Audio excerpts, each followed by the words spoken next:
Oke, Assalamualaikum warahmatullahi wabarakatuh. Perkenalkan, nama saya Ainsa Rahmadani dengan NIM 2107507 akan membahas untuk mata kuliah Administrasi dan Supervisi Pendidikan seksi 2022 dengan dosen Dr. Hadianto MPD.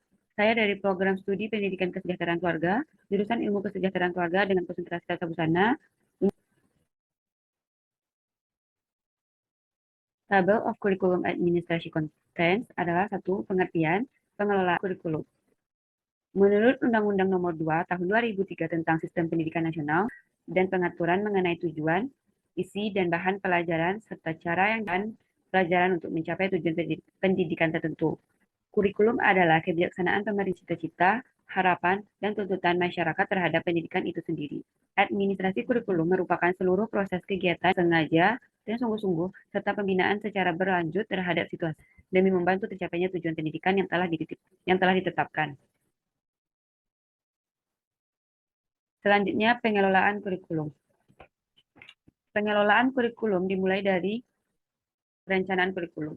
Perencanaan digolongkan menjadi dua golongan, yaitu rencana pelaksanaan kurikulum seperti penyusunan kalender pendidikan, dan kedua tingkat sekolah merupakan seperti penyusunan kalender pendidikan.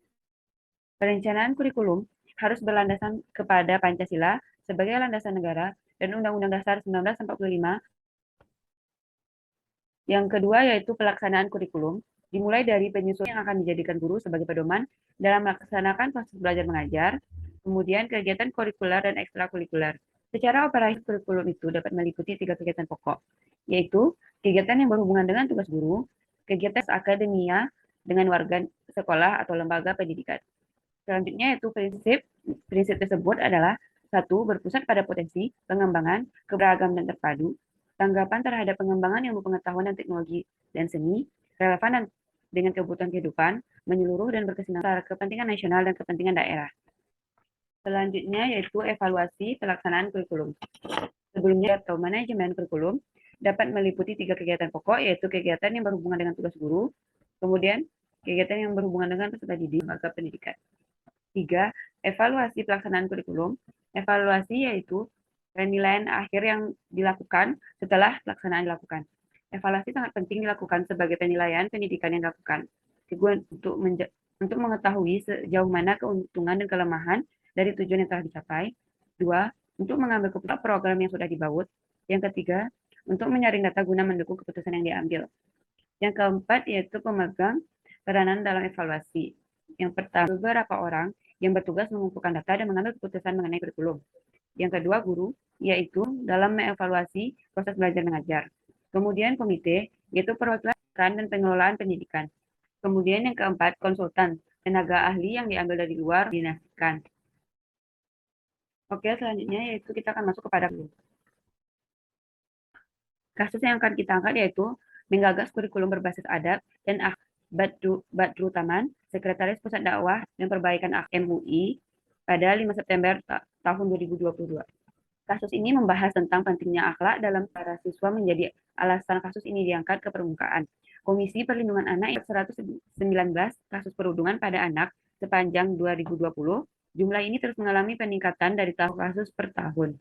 Dari riset Programmer for International Student Assessment 2018 menunjukkan angka perundungan murid di Indonesia cukup tinggi, yaitu mencapai 41,1 pada posisi kelima dari 78 negara dengan anak didiknya yang mengalami perundungan.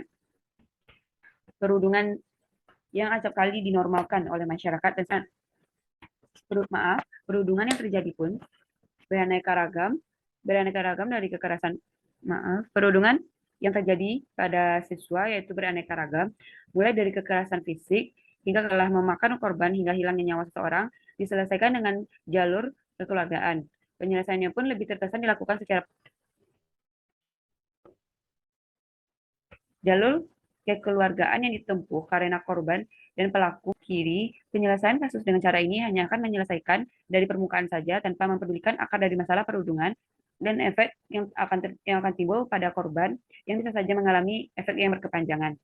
Kurikulum Indonesia sudah mengalami banyak perubahan, namun sampai hari ini belum ada kurikulum yang bisa mengatasi kasus perundungan karena kurikulum pendidikan hanya fokus pendidikan karakter siswa itu sendiri. Penyebab terjadinya perundungan ini adalah Satu, kurangnya perhatian tenaga pendidik dan sekolah dalam mengawasi dan menjaga anak-anak di sekolah. Kedua, kurang sebagai sesama manusia. Yang ketiga, belum adanya hukuman yang membuat siswa atau peserta didik kapok dengan perundungan yang mereka kerjakan. Belum adanya tindakan tegas umur. Pembenahan kurikulum yang selalu fokus pada penilaian akademik siswa. Solusi untuk masalah perundungan pada anak sekolah adalah satu, lebih memperhatikan bagaimana tenaga pendidik dalam mengajar dan mendidik peserta didik. Dua, adanya baik dari tingkat ringan sampai pada tingkat yang berat. Melakukan tindakan pencegahan dan penanggulangan tindakan kekerasan kepada anak, kurikulum dengan meningkatkan sikap dan karakter siswa di samping penilaian akademik saja. Kasus ini timbul juga karena kurangnya perencanaan administrasi kurikulum dan pelaksanaan proses belajar mengajar yang kurang ditinjau, serta tim evaluasi yang seolah tidak mempedulikan akidah sikap peserta didik. Sekian dari saya. Banyak maaf. Wassalamualaikum warahmatullahi wabarakatuh.